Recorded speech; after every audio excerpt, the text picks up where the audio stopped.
Oliver Vance knew his marriage was over when he saw his name card in the waiter's trembling hand. The Harbor Crown Gala was the most important night of Marcus Wynn's career. 400 investors, city officials, and philanthropists filled the glass ballroom above Manhattan's East River. Crystal chandeliers cast prismatic light across tables draped in ivory linen.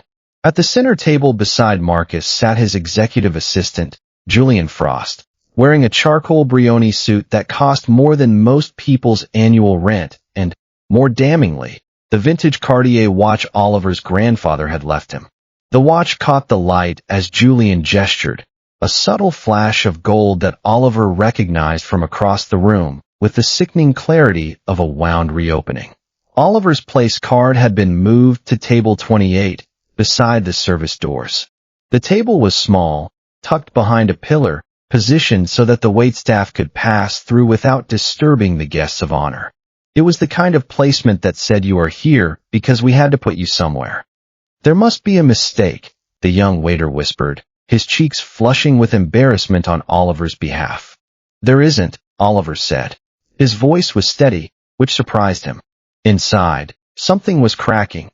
A fault line running through 12 years of marriage, 12 years of compromises and accommodations, and slowly disappearing into the background of his own life. He was 34, an Omega who had spent 12 years building the architectural firm that now bore his husband's name. 12 years of designing award-winning waterfront developments, negotiating community protections, and carefully standing one step behind Marcus so the world would see a powerful alpha and his supportive mate. He had given Marcus everything. His work, his name, his inheritance, his scent. He had made himself small so Marcus could be large. Marcus had seen him enter. He rose halfway from his chair, adjusted his tuxedo, and gave Oliver the warning smile he used when he wanted obedience to look like affection. The smile was a performance, lips curved, eyes flat. It was the smile Marcus gave investors when he was about to extract something they didn't want to give. Oliver, come here for a second. Oliver crossed the ballroom beneath the eyes of people who knew enough to sense cruelty and not enough to look away. He felt their gazes like pinpricks on his skin. Some of them knew. Some of them had always known. Julian did not move from the chair when Oliver approached. A small gold card in front of him read, Mr. Marcus Wynn. Not executive assistant. Not guest. Mr. Marcus Wynn. As if Julian had married into the name as surely as Oliver had. Oliver looked at it, then at his husband. You gave him my name too. Marcus lowered his voice. The seating team made an assumption. Don't create a scene over a printed card. Why is he in my seat? Julian rested one hand on the table, turning the Cartier watch toward the light. The diamonds on the face sparkled. Oliver's grandfather had worn that watch through the Second World War, through the building of his fortune, through the years he spent teaching Oliver that integrity was the only currency that mattered. Marcus needs someone beside him who understands tonight's negotiations, Julian said smoothly. Table 28 is perfectly respectable. It's reserved for junior event staff. Then you'll be near people you can manage. Julian smiled. You've always been better behind the scenes. Marcus exhaled impatiently. Julian is leading the Harbor Crown presentation. His sitting here is business. Oliver had written that presentation. He had designed the waterfront restoration plan, negotiated the community protections, and spent 18 months persuading the Arden Trust to release the riverfront land. He had done it all while Marcus took credit, while Marcus stood at podiums and accepted awards, while Marcus built his reputation on the foundation of Oliver's work. Marcus had removed Oliver's name from the final deck that morning.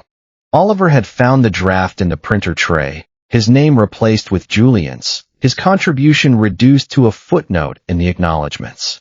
And the watch? Oliver asked. Julian smiled. A gift. It had belonged to Oliver's grandfather. The only thing his father had left him before disappearing from his life entirely. Oliver had worn it every day for 15 years. Marcus had given it away like spare change. Marcus reached for Oliver's elbow. We will discuss this at home. Sit down, smile, and let me close the deal. For 12 years, Oliver had translated that sentence into loyalty. Sit down, smile, let me handle it. Don't make a scene. This is what marriage means. This is what love requires. Tonight, he heard it correctly. Make yourself smaller so I can use what you built. No, Oliver said. Marcus's fingers tightened on his elbow, hard enough to bruise. Excuse me. Take your hand off me. The nearest conversations faded. Several heads turned, curiosity sharpening into interest. Marcus released him, but his expression sharpened, the warning smile gone, replaced by the cold fury of an alpha who was being publicly challenged. Do not embarrass me in front of Sebastian Cross. At the mention of the name, Julian glanced toward the ballroom entrance. Sebastian Cross had arrived. At 43, he controlled Cross Meridian, the private development group Marcus had spent a decade trying to defeat. He was taller than most men in the room, dressed in black, with the quiet authority of someone who never needed to announce that he could buy the building. He was an alpha, but the kind that didn't radiate dominance like a weapon. It simply existed in his stillness, in the way people instinctively moved aside when he walked through a room. Business magazines called him Marcus's billionaire rival. Oliver knew him as the only executive who had once read all 60 pages of his flood resilience report and asked why his name appeared only in the appendix. That had been 3 years ago, at the Green City Summit. Oliver had given a presentation.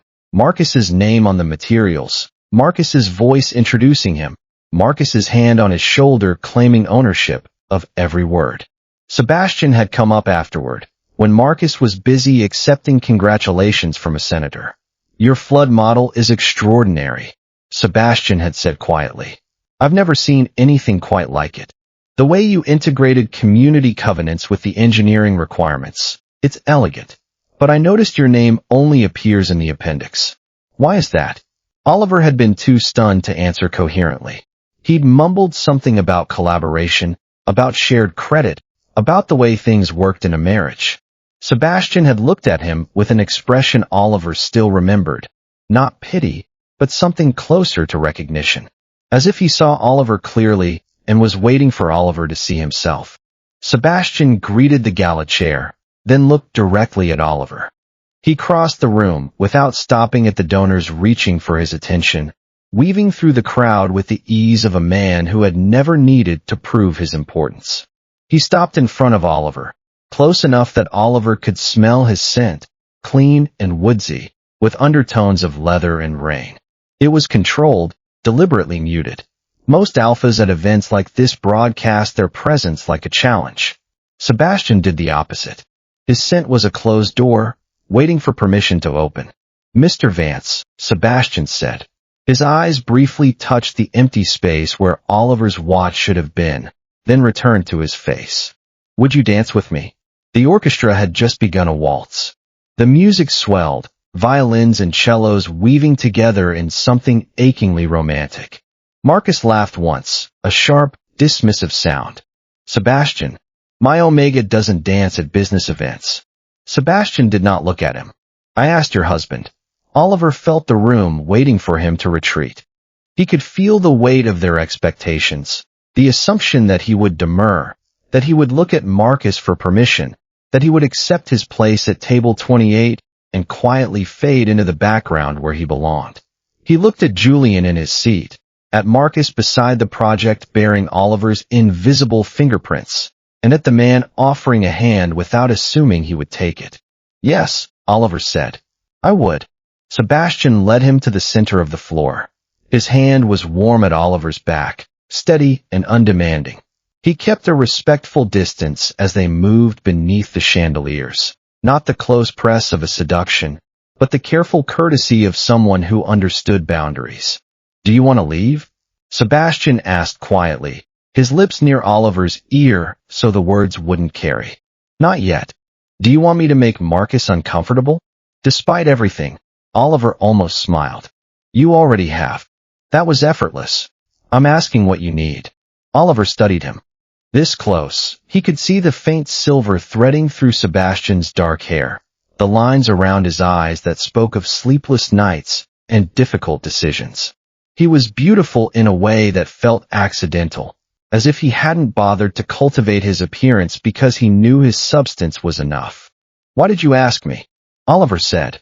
"Because you were standing alone while someone else occupied a place you earned." Sebastian's hand remained steady at his back. "And because I have wanted to dance with you for 3 years. But I respected the fact that you were married." The honesty caught Oliver off guard. No games, no careful maneuvers. Just the truth, offered without expectation. "This is a dangerous time to tell me that. Then hear only the first reason tonight." Across the floor, Marcus watched with fury. His scent was spiking with anger.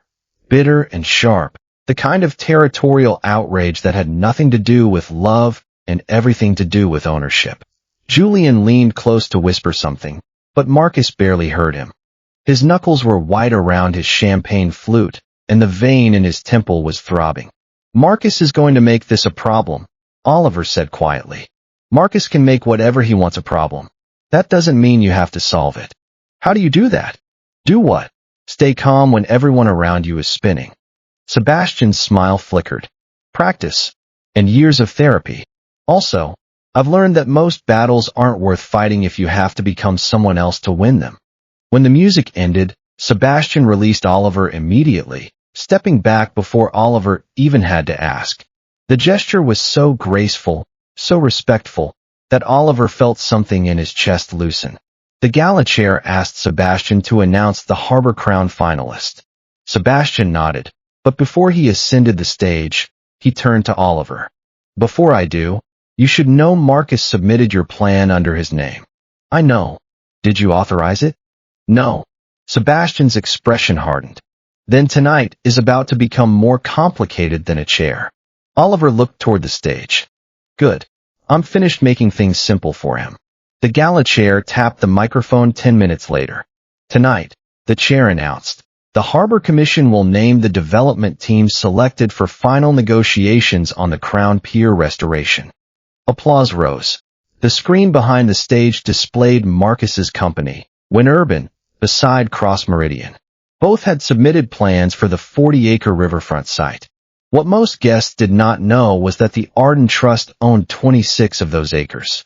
Oliver had inherited control after his father died, though he allowed an independent board to manage negotiations to prevent favoritism. Marcus knew the trust owned the land.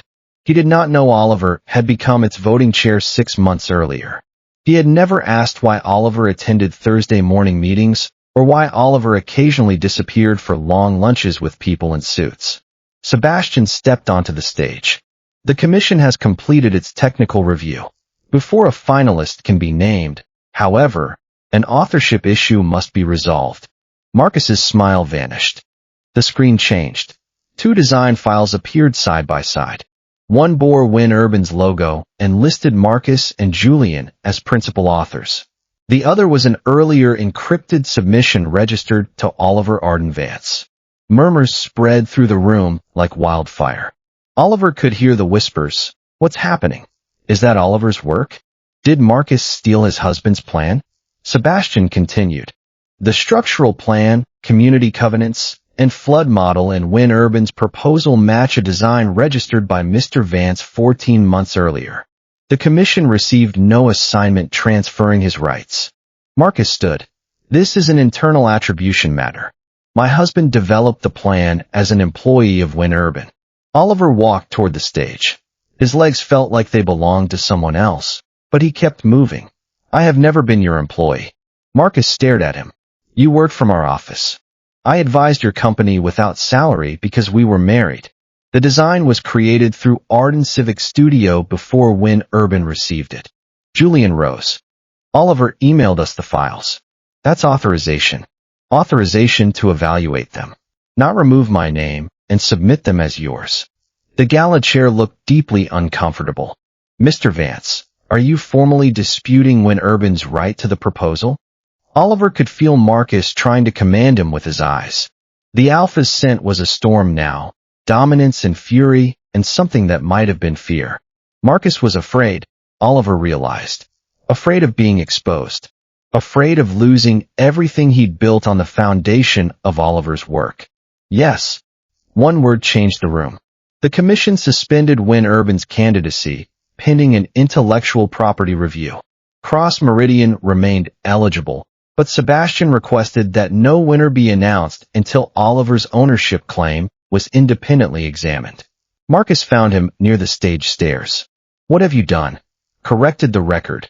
We could lose a $2 billion project. You should have considered that before stealing its design." Julian joined them, still wearing Oliver's watch. "You're angry about the seat and using the project to punish him." Oliver held out his hand. "Return my watch." Marcus gave it to me. "It is listed in my grandfather's estate inventory. He had no authority to give it away." Julian looked at Marcus. "You said it was yours." "It's a watch," Marcus snapped. "We have larger problems." "For you," Oliver said. "For me, theft remains a problem at every price." A security officer approached after Sebastian quietly signaled the gala director. Julian unclasped the watch and dropped it into Oliver's palm. "Enjoy your little victory," he whispered. "Marcus still comes home with me." Oliver closed his fingers around the gold. "Then perhaps you should ask where home will be." Marcus went still. That morning, Oliver had discovered a draft divorce petition on their shared printer. It requested exclusive occupancy of the penthouse and control of several Arden Trust accounts falsely described as marital assets. He had already called an attorney. "What does that mean?" Julian asked. "The penthouse belongs to the Arden Residential Trust," Oliver said. "Marcus has a marital right to live there. His guest does not." Julian's confidence finally cracked. The smile disappeared, replaced by something that might have been panic. Marcus pulled Oliver aside, his grip bruising again. "We need to speak privately. My attorney will contact yours tomorrow." "Attorney? I saw the divorce petition you planned to file after the project was awarded." Marcus did not deny it. He released Oliver's arm and stepped back, his expression shifting through several emotions before settling on cold calculation. "Oliver, this marriage has been over for years. Julian understands my ambition. He supports me publicly instead of hiding behind paperwork. He sits in my chair and wears my jewelry. I wrote the plan that could save your company. Which part of your ambition did he support?" Marcus's face flushed. "You always need credit." "No. I needed a husband who did not erase me. Credit is simply easier to recover." Oliver removed his wedding ring and placed it in Marcus's hand. The ring was simple, a platinum band that had cost more than it should have, because Marcus had wanted something ostentatious. Oliver had worn it for 12 years, a weight on his finger that he had grown so accustomed to he'd almost forgotten it was there. Now it was gone, and his hand felt strangely light. "You wanted the divorce after winning Harbor Crown," Oliver said. "You can have it without the project." Oliver left the gala alone. He walked out into the cold Manhattan night, past the line of waiting cars and the clusters of smokers huddled in doorways. He didn't know where he was going, only that he couldn't stay. Sebastian appeared at his side before he'd gone half a block. His overcoat was unbuttoned, his scarf loose, as if he'd rushed out without properly dressing. "Oliver, wait." Oliver stopped, but he didn't turn around. His face was wet, and he didn't want Sebastian to see. "I'm not going to offer you a ride if you don't want one," Sebastian said, falling into step beside him. "But I'm not going to let you walk through Manhattan alone at night, while Marcus's security team is watching. So I'll walk with you. You don't have to talk." They walked in silence for several blocks, past dark storefronts and empty office buildings. The city was quiet, the chaos of the gala fading into the distance. Oliver's hands were shaking, but he couldn't tell if it was anger or cold or both. "Your hands are shaking," Sebastian said. "I noticed. I have a driver. He can take you anywhere you need to go. If you need to disappear for a while, I have properties that no one knows about. If you need a lawyer, I have the best in the city on retainer." "Stop," Oliver said. "Just stop." Sebastian stopped. "Okay." Oliver finally turned. Sebastian's face was unreadable, not impatient, not pitying, just patient. "Waiting. Why are you doing this?" "Because I saw what he did to you. Because no one should have to endure that. Because 3 years ago, I read your flood report, and I knew you were extraordinary, and I've been watching you disappear ever since. Someone had to notice. Someone had to care." Oliver laughed. and it came out broken. You don't know me. I know you helped a student understand a complex model for 20 minutes at the Green City Summit. I know you refused to accept credit for the design because you didn't want to undermine your husband. I know you've been giving Marcus everything you have, and he's been taking it without thanks. What else do I need to know? Oliver's throat tightened. No one had ever seen him like this. No one had ever noticed. Take the ride, Sebastian said. Please. Oliver nodded, and Sebastian led him to a black town car idling at the corner. Inside, the leather seats were warm, and Oliver curled into the corner, suddenly exhausted. Where are you staying? Sebastian asked. My father's townhouse, Oliver said. In Greenwich Village. It's empty. I haven't been there in years. Driver, take us to Greenwich Village. Sebastian turned to Oliver. I'll stay in the car. I just want to make sure you get inside safely. They drove in silence. Oliver watched the city pass by, the glitter of Midtown giving way to the quieter streets of the village. Everything looked different tonight, as if the world had tilted on its axis, and he was seeing it from a new angle. The townhouse was exactly as he remembered it, a narrow 4-story building with a red door and iron gates. The windows were dark. Oliver hadn't been here since his father's funeral 7 years ago. He'd kept the property because he couldn't bear to sell it, but he'd never visited it either. I'm going to go inside, Oliver said. You can go home. I know. Sebastian reached into his jacket and pulled out a card. This is the direct number for my general counsel. The commission records are preserved. Your attorney may request them. You could win the project if Win Urban is disqualified. Yes, helping me benefits you, potentially. That's why every record will go through the commission, not through me. Sebastian paused. I want you to trust the evidence, not my motives. Oliver looked at him for a moment. The card was warm in his hand, an offering that asked for nothing in return. Thank you for the dance. Thank you for saying yes. Oliver spent the night in his father's townhouse, in a bedroom that still smelled faintly of his father's cologne and books and old paper. He didn't sleep. He lay awake in the dark, replaying the night in his head, the stolen seat, the stolen watch, the stolen work. Julian's smug smile. Marcus's cold fury. Sebastian's steady warmth. In the morning, he met divorce attorney Naomi Price at her office. She was a beta, sharp-eyed and no-nonsense, with a reputation for destroying alphas in court. She spread the documents across her conference table and started reading. Your husband has been busy, she said. Adultery, misappropriation of assets, fraud, attempted theft of your intellectual property. He's also claiming you abandoned the marriage, contributed nothing to Win Urban, and threatened its operations through unstable interference. She looked up. Do you have evidence to the contrary? Oliver opened the briefcase he'd brought. It contained 12 years of receipts, emails, design files, and meeting minutes. He had been documenting everything for years, without really knowing why. Part of him had always known, he realized. Part of him had been preparing for this.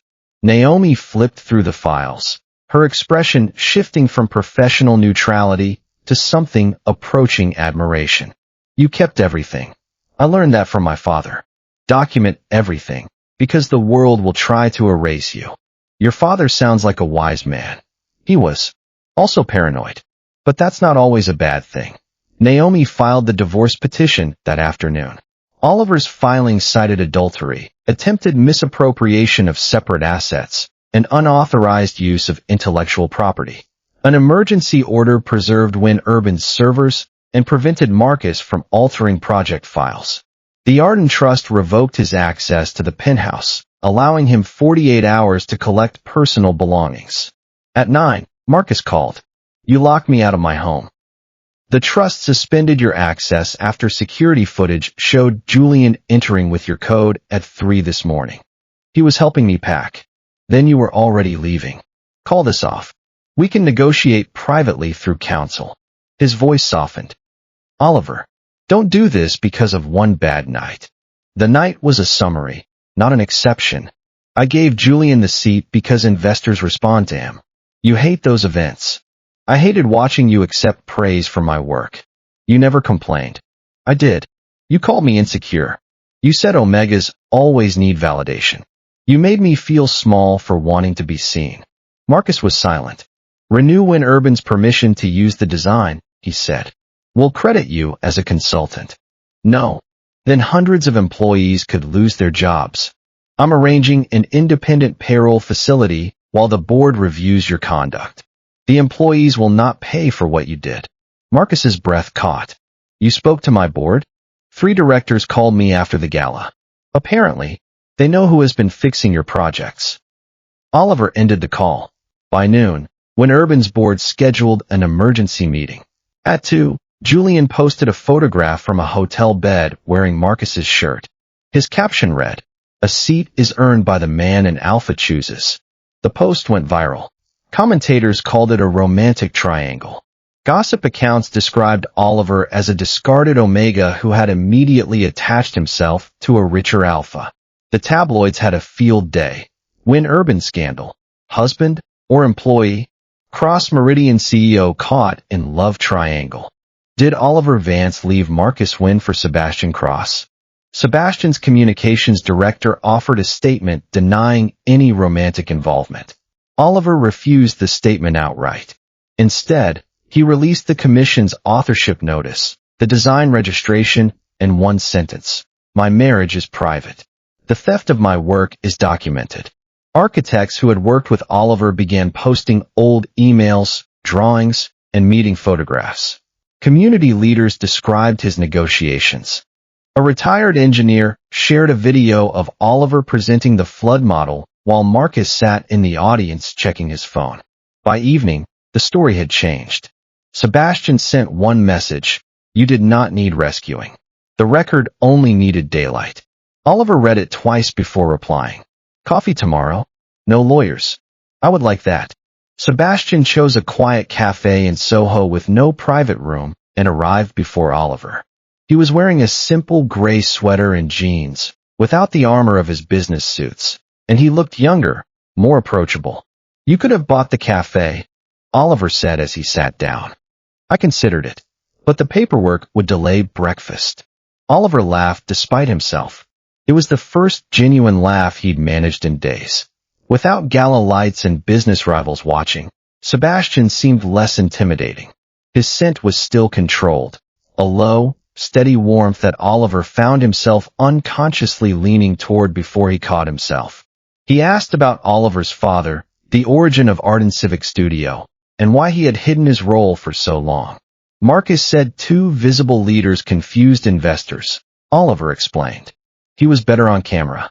I was better with plans. So we agreed he would represent the company. Somewhere along the way, representation became ownership. And the marriage, somewhere along the way, compromise became disappearance. Sebastian did not tell him he should have left sooner. He did not pretend Oliver's love had been foolish. I'm sorry he made your generosity expensive, he said. The accuracy of the sentence unsettled Oliver more than sympathy would have. You said you wanted to dance with me for 3 years. I did. Why? At the Green City Summit, Marcus interrupted your presentation and answered a question incorrectly. You corrected him without humiliating him, then spent 20 minutes helping a student understand the model. I admired your mind and your kindness. Also, the way your scent changed when you were excited about something. It was intoxicating. I'd never seen anyone like you. Oliver's cheeks flushed. You remembered that. I remember most things that matter. Sebastian looked at him directly. I also know admiration is not permission. You're ending a marriage. I can be a friend, a business counterpart, or simply the man who shared one dance with you. You choose. Oliver felt something ease inside him. Marcus had turned every kindness into an invoice. Sebastian offered care without demanding an answer. A friend, Oliver said. For now. For now, Sebastian agreed. The Win Urban Board meeting began that afternoon. Marcus arrived with Julian, introducing him as Chief Strategy Officer, though the board had never approved the promotion. Oliver attended with Naomi and an intellectual property examiner. Marcus opened by accusing Oliver and Sebastian of coordinating a hostile attack. Cross Meridian wants Harbor Crown, he said. My husband wants revenge. Together, They manufactured an authorship dispute. The examiner projected metadata from the design files. Oliver's originals predated When Urban's submission by 14 months. Julian had removed Oliver's name 2 days before the gala using his company laptop. Julian leaned toward Marcus. You told me he assigned it. You prepared the submission? Marcus snapped. The first crack appeared between them. Naomi presented expense records showing when Urban had paid for Julian's apartment, jewelry, vacations, and cosmetic procedures through client development accounts. Marcus described them as compensation. No employment agreement supported the claim. Did you authorize these expenses? A director asked Julian. Marcus did. He said the company was basically his. Every director heard her. The board suspended Marcus as chief executive pending an audit.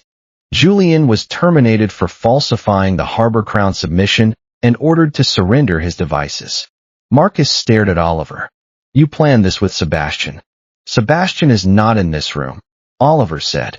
Your signatures are. Outside the building, Sebastian waited across the street, holding 2 cups of coffee. He had not entered, sent cameras, or claimed Oliver's victory. How did it go, he asked. They suspended him. And the employees, protected for 90 days while the audit continues. Sebastian handed him a cup. Then you did what you came to do. Oliver looked back at the tower bearing Marcus's name. For years, he had believed love meant standing behind someone. Sebastian was teaching him that the right person could stand nearby without blocking the light. The audit uncovered a hidden company called Frostline Advisory. Julian owned it through his brother. Over 18 months, when Urban had paid Frostline $4.8 million for consulting services no one could verify. $2 million had moved to an account in the Cayman Islands. Another $1 million paid the deposit on a villa Marcus and Julian planned to purchase after the divorce. The remaining funds had been used to bribe a Harbor Commission analyst for confidential scoring data. The analyst's messages were stored on Julian's surrendered phone. Naomi spread the records across Oliver's conference table. We have corporate theft, wire fraud, bribery, and possible money laundering. The board has already notified federal investigators. Oliver stared at the villa brochure. Marcus had circled a terrace overlooking the sea and written our real beginning. He had planned it while asking Oliver to persuade his trust to contribute the riverfront land. Send everything requested, Oliver said. Marcus came to the Arden townhouse that evening. He stood outside in the rain until Oliver agreed to speak through the security intercom. His expensive suit was soaked through, his carefully styled hair plastered to his forehead. He looked diminished, smaller than he had at the gala. Julian stole from the company, Marcus said. I didn't know Frostline belonged to him. You approved every invoice. She put documents in front of me. You know how much I sign. That defense makes you careless, not innocent. The commission analyst was her idea. She said everyone paid for information. Did you authorize the payment? Marcus hesitated. I didn't understand where it was going. Then explained the message saying, pay him before Sebastian sees our score. Silence answered. Marcus changed direction. Oliver, I was going to end things with Julian. When, after the gala, she became impossible once she thought we would marry. You put him in my seat to keep him calm. You gave him my watch. You removed my name from my work. I was protecting the company. Each answer revealed the same man. Someone who called every betrayal necessary once it served him. What do you want? Oliver asked. Tell investigators Frostline performed legitimate consulting. Renew Win Urban's right to the harbor design. If we win the project, I can repay the money. You want me to lie about bribery so you can profit from stolen work. I want you to remember that we built a life together. I remember building it. You remember standing inside it. Marcus's voice cracked. Is Sebastian there? No. But you wish he were. Oliver considered the question. Sebastian had spent the afternoon reviewing community protections with him, challenging 2 expensive assumptions and praising an idea Marcus once called sentimental. He listened without waiting for Oliver to stop speaking. When he left, he asked whether Oliver wanted him to call later. Yes, Oliver said. I do. Marcus struck the gate with his palm. He's using you to destroy me. Sebastian did not create Frostline. He did not bribe an analyst, steal my design, or move Julian into my chair. You keep calling him responsible because the truth leaves you alone with yourself. Oliver ended the intercom connection. 20 minutes later, Sebastian called. How was your evening? Complicated. Do you want company? Yes. Tea or wine? Tea. And the harbor drainage maps. Sebastian laughed softly. That is a very specific kind of romance. Who said romance? No one. I'm bringing both kinds of tea. Sebastian arrived with tea, maps, and a folded umbrella dripping onto the entry tile. They worked at the kitchen table until midnight, the lamplight casting shadows across the blueprints.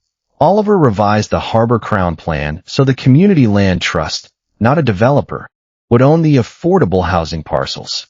Sebastian objected to the financing schedule, and Oliver proved his numbers with a cool, methodical precision.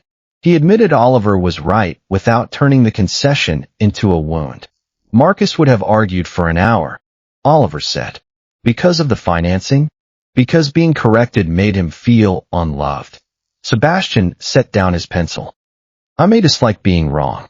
I will never ask you to become wrong so I can feel secure. The promise was modest and therefore believable.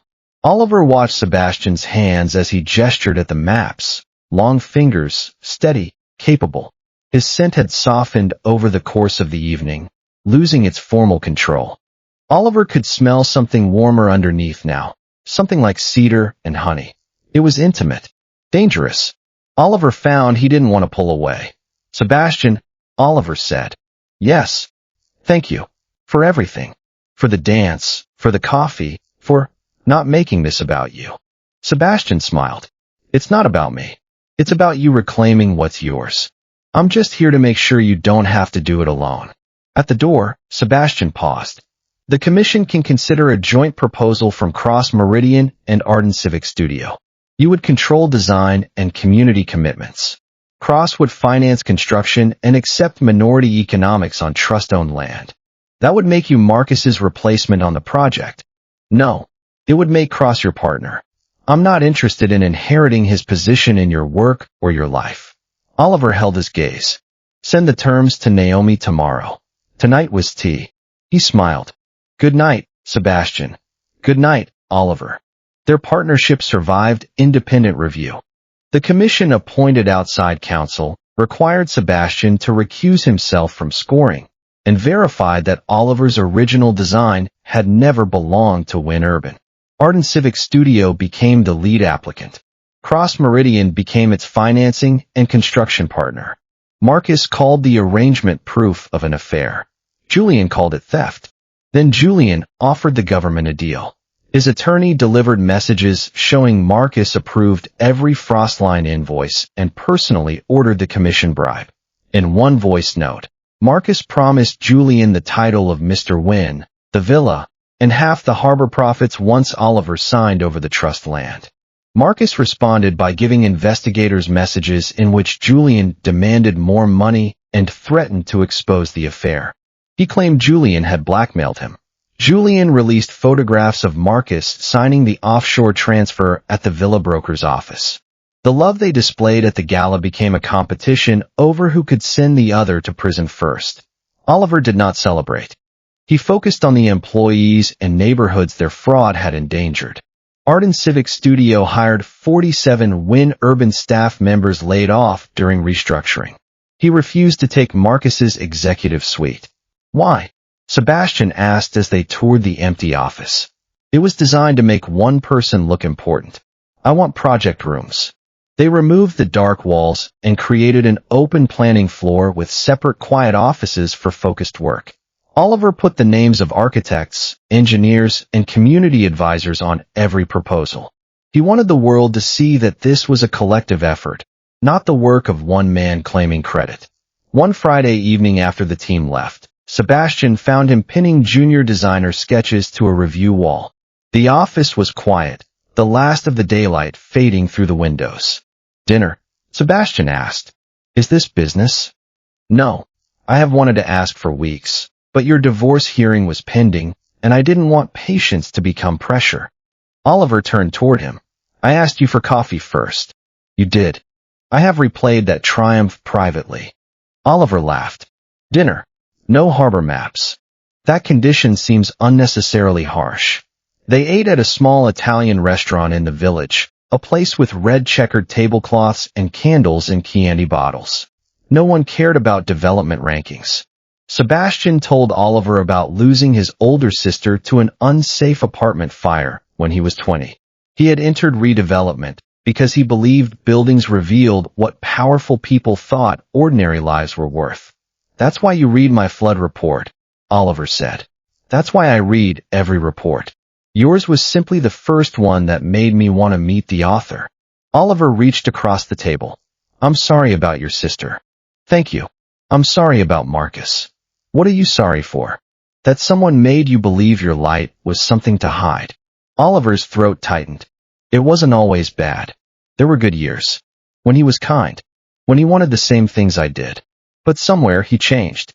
Or maybe I did. Or maybe we both changed, and instead of growing together, we grew apart, and he decided that was my fault. He decided that because it was easier. And because you let him. Let him. Sebastian's expression softened. I don't mean that as criticism. I mean that you gave him your trust, and he used it. That's his failing, not yours. But now you know. And knowing means you can stop. Oliver nodded slowly. I've been thinking about that. About trust. About what I want in the future. And what do you want? Someone who sees me. Not what I can do for him. Just me. Sebastian's hand found his across the table. That sounds reasonable. When he walked Oliver home, he stopped at the gate. May I kiss you? Oliver had forgotten how intimate a question could feel when the answer was genuinely his. Yes. The kiss was slow, warm, and free of urgency. Sebastian's scent wrapped around him, finally open, finally unguarded, and Oliver felt himself leaning into it without fear. Sebastian did not pull him into a future he had not chosen. He simply stayed in the moment until Oliver smiled against his mouth. The Harbor Commission scheduled a public ethics hearing in the same glass ballroom where Marcus had given away Oliver's seat. The choice was practical. The commission expected hundreds of residents, reporters, and investors. To Oliver, it felt like a question. Would he enter the room as the Omega who had been displaced, or as the man whose work now determined what happened there? He entered alone. Sebastian was already at the cross-meridian table. He stood when he saw Oliver, but did not cross the room or turn his arrival into a performance. Oliver appreciated that more than he could say. Sebastian had a gift for being present without needing to be the center of attention. Oliver's place card waited at the center of the applicant's table. Oliver Arden Vance, founder and design principal. Sebastian's place was beside his, not above it. They were equals here, or as close to equals as two people in a relationship could be. Marcus arrived with his attorney. Julian entered separately under an agreement requiring his testimony. Neither looked at the other. Their partnership had collapsed completely, leaving behind nothing but mutual recrimination. The hearing began with the stolen design. A forensic examiner showed exactly when Julian removed Oliver's name, when Marcus approved the submission, and how when Urban represented the work as exclusively its own. Marcus's attorney argued that marriage created implied consent. The commission chair answered, marriage is not an intellectual property transfer. Then came the bribery records. Frostline's payment matched a deposit into the analyst's account. Messages showed Julian asking whether the payment had fixed Sebastian's score. Marcus replied with a thumbs up and instructions to delete the thread. I was acknowledging receipt, Marcus claimed. I didn't understand her meaning. Julian laughed from the witness table. You chose the amount. You told me it was a research fee. You called it the price of beating Cross. The commission played the voice note. Marcus's own voice filled the ballroom. Pay him before Sebastian sees our score. Once Harbor is ours, Oliver signs the land, and we move him out.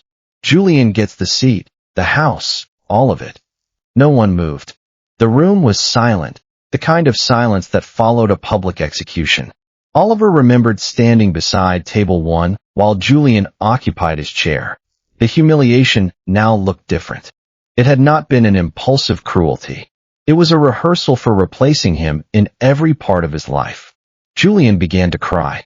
He told me Oliver agreed to a private divorce. He said the land would become his.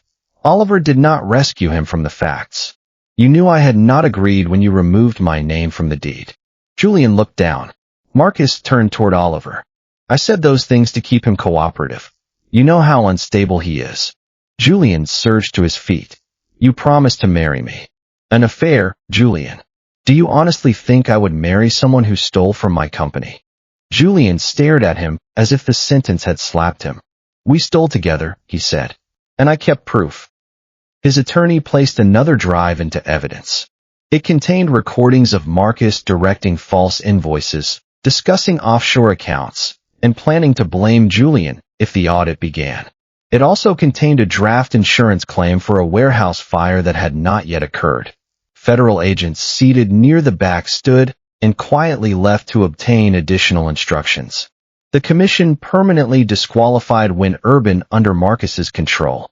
It referred both Marcus and Julian for prosecution, revoked the corrupt analyst certification, and approved final negotiations with the Ardencross proposal. The chair invited Oliver to respond. He walked to the microphone. The room fell silent, everyone watching. This project was designed to protect a riverfront community from flooding and displacement, he said. It was never meant to become a prize in my marriage or a weapon in someone else's rivalry. Arden Civic Studio will publish every community covenant, project fee, and conflict disclosure. No one person will be larger than the work. Applause began in the residence section and spread across the ballroom. Afterward, Marcus blocked him near the dance floor. You got what you wanted, he said. The project. The company. Staff. Sebastian. Sebastian is not something I want from you. He asked you to dance because he knew it would humiliate me. Sebastian approached but stopped several feet away, leaving Oliver room to answer. The gesture was deliberate. Sebastian was giving Oliver control of the conversation, making it clear that Oliver was not his possession to defend. He asked because you gave away my seat, Oliver said. The difference is that Sebastian saw me standing there. You had stopped seeing me years before. Marcus's face twisted. You think he'll marry you? Men like Sebastian don't choose divorced omegas with scandals. Sebastian's voice was calm. A scandal is what you created. Oliver is the person who survived it without sacrificing anyone else. Don't confuse the two. Stay out of my marriage. Your marriage is ending because of your choices. I stayed out of it until Oliver invited me into his life. Security escorted Marcus away. The orchestra began playing for the reception. Sebastian turned to Oliver. This may be an inappropriate time to repeat myself, he said. He offered his hand. Would you dance with me? This time. Oliver did not glance toward Marcus. Yes. They moved onto the floor, and for the first time, Oliver felt like he was dancing because he wanted to, not because he was proving something to anyone else. Sebastian's hand was steady at his back, his scent warm and inviting, and Oliver let himself sink into the moment. I'm proud of you, Sebastian said quietly. For what? For speaking the truth. For not backing down. For being exactly who you are, even when it's hard. Oliver's throat tightened. No one has ever said that to me before. Then they were fools. Or they were afraid of what you might become if you knew your own worth. The divorce trial began 4 months later. By then, Marcus had been indicted on charges of wire fraud, commercial bribery, conspiracy, money laundering, and attempted insurance fraud. Julian faced many of the same charges, along with evidence tampering and theft of Oliver's design files. Both were free on restricted bail. Both blamed the other. Marcus entered family court looking thinner, but still certain he could reclaim something. His attorney argued that Oliver had used his family trust and relationship with Sebastian to destroy Win Urban before marital assets could be valued. Naomi presented the timeline. Marcus's affair began 14 months before the gala. Frostline transfers began 11 months before it. The bribery occurred before Oliver and Sebastian ever danced. Oliver's first date with Sebastian took place after the divorce petition was filed. The judge rejected Marcus's claim of marital misconduct by Oliver. The financial accounting was more severe. Marcus had spent $1.9 million of marital and company funds on Julian.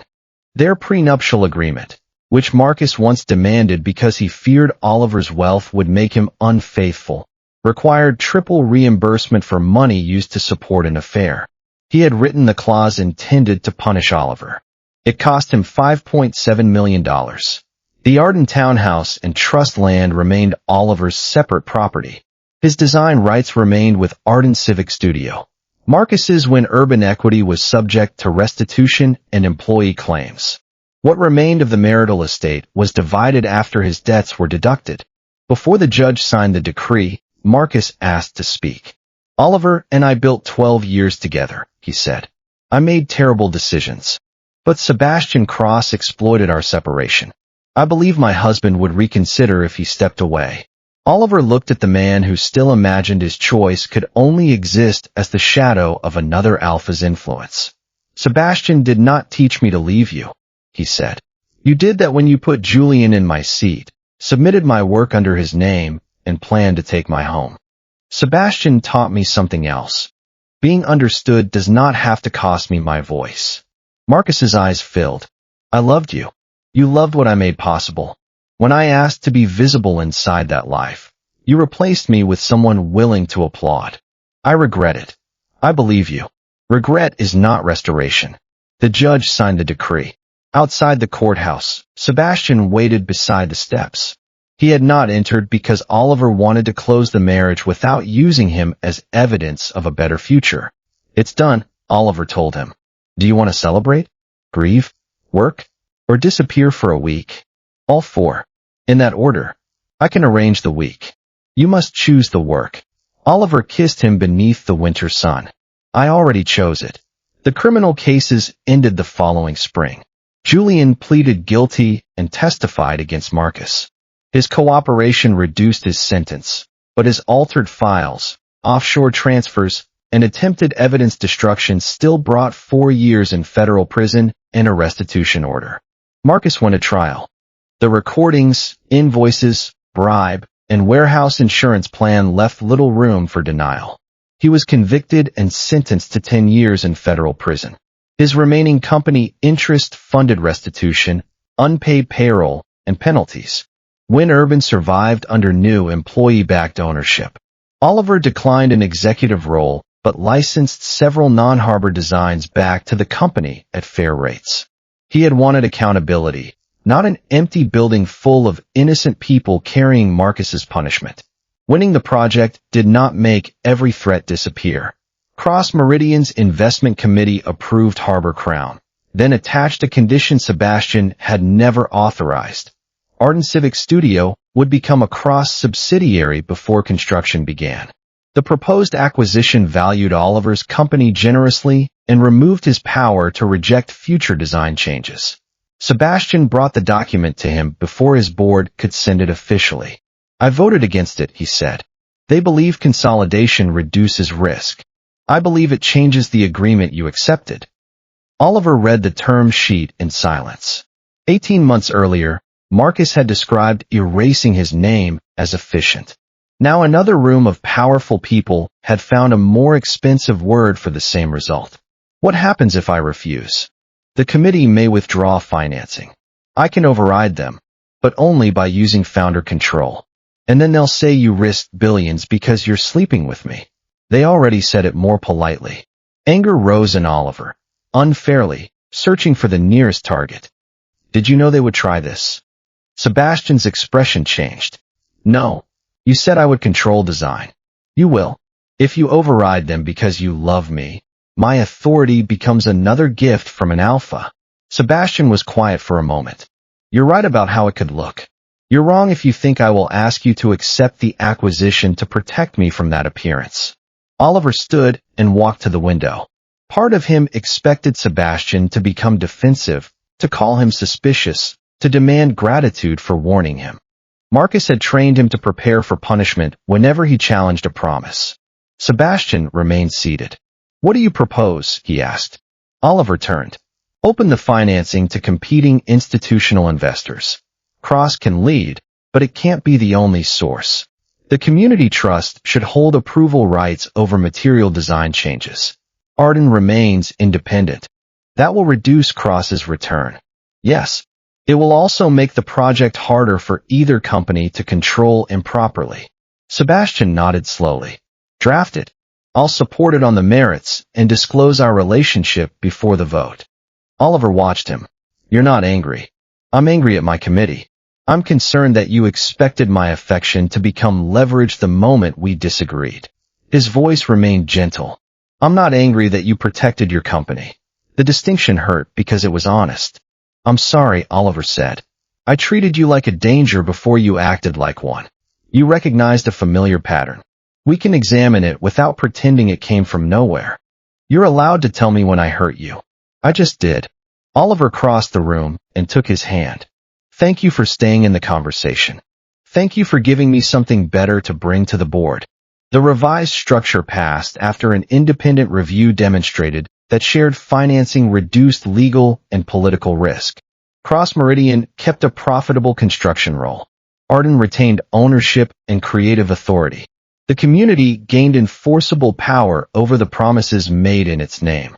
Oliver and Sebastian celebrated with takeout on his office floor. This is less elegant than our first gala, Sebastian said. No one stole my chair. An undeniable improvement. The moment mattered more to Oliver than the public dances. Sebastian had not proved his love by defeating Marcus. He proved it by accepting a boundary that cost him money, naming his own hurt without using it as a weapon, and helping build a solution in which Oliver did not owe him independence. A week later, a letter arrived from Marcus's detention center. He wrote that he finally understood what he lost. He described the first apartment they shared, the nights Oliver repaired his presentations, and the morning Oliver convinced an investor not to abandon Win Urban. He apologized for the gala and asked Oliver to visit before trial. Oliver read the letter once. Then he placed it in the legal file and sent no reply. Marcus's regret was real, but it was not a key to Oliver's future. He missed the Omega who had protected him from consequences. Sebastian loved the man who insisted they face difficult truths together. For the first time, Oliver understood the difference without needing anyone else to confirm it. Harbor Crown broke ground 18 months after the first gala. The ceremony took place in daylight on the riverfront with folding chairs instead of chandeliers. Residents sat in the front rows. Engineers, architects, construction workers, and community organizers were named before any executive spoke. Oliver stood at the podium beside a model of the restored pier. The project included flood barriers hidden beneath public gardens, affordable apartments owned by a community trust, local retail leases, and a clinic funded through development profits. This began as a plan people tried to claim, he said. It succeeds because hundreds of people chose to share responsibility without erasing one another. Sebastian watched from the second row. He had insisted the first row belonged to residents. After the ceremony, they walked along the unfinished pier.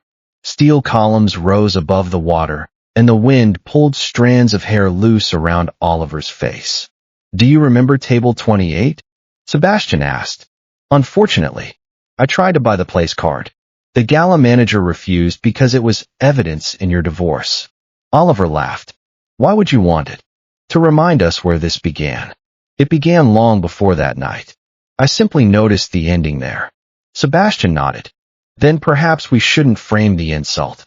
He reached into his coat and removed a small velvet box. Oliver looked at him. You chose a construction site. The ballroom felt like it belonged to Marcus's mistake. This place belongs to your future. He opened the box, but did not kneel.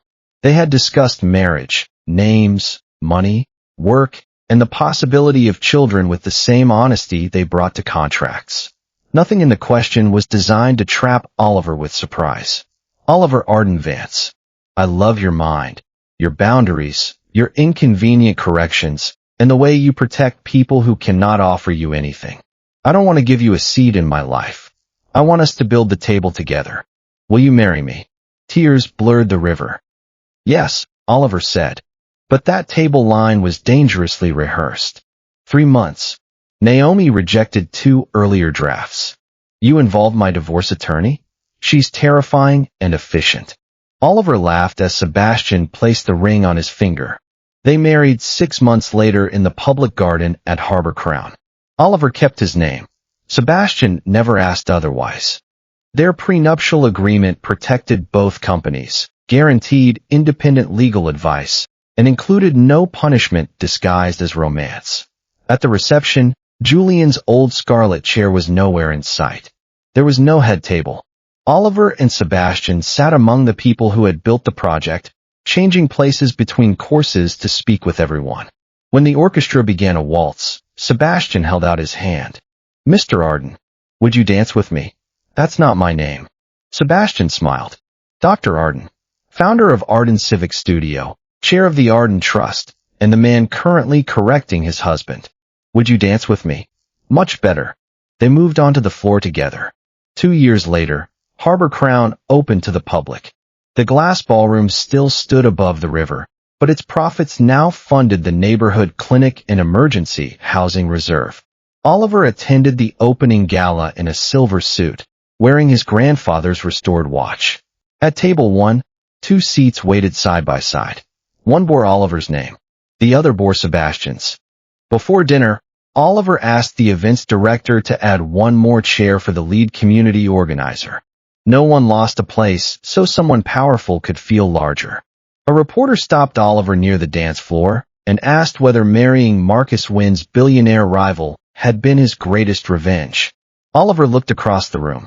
Sebastian was speaking with a group of engineering students, listening more than he talked. He noticed Oliver watching and smiled without interrupting the student in front of him. My marriage is not revenge, Oliver said.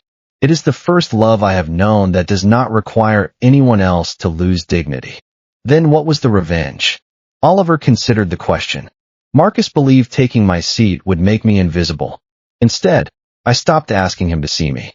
I took back my work, protected the people his crimes endangered, and built the future he tried to steal. His consequences came from his choices. My happiness came from mine. Later, Sebastian found him beside the windows. You disappeared from table 1. I was checking the clinic report. At your own gala? Scandalous. It's not my gala. Our gala. The community's gala. There's the inconvenient correction I was promised. The orchestra began the same waltz that had played on the night they met. In the center of the room, Sebastian offered his hand. Would you dance with me? Oliver placed his hand in Sebastian's. Always ask. Always. They stepped onto the dance floor. This time, Oliver did not dance beneath the eyes of people waiting to see whether he would break. He danced among people who knew exactly what he had built. His seat remained at the table, but he no longer measured his worth by where anyone placed it. He had a name on the project, authority over his work, a future of his own choosing, and an alpha powerful enough to stand beside him without ever asking him to disappear. Oliver finally understood that humiliation often began with small things, a stolen seat, missing credit, a joke everyone thought an Omega should tolerate.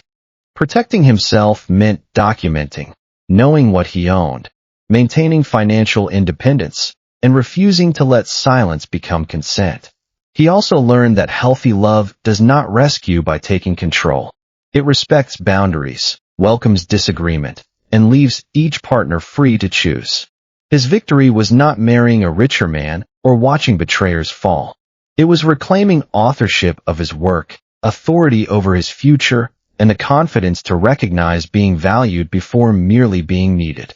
If Oliver's journey reminded you that losing a seat can be the first step toward reclaiming your whole life, then you understand why he finally sat down at a table of his own making, with a partner who had never wanted to take his place, only to build one beside him.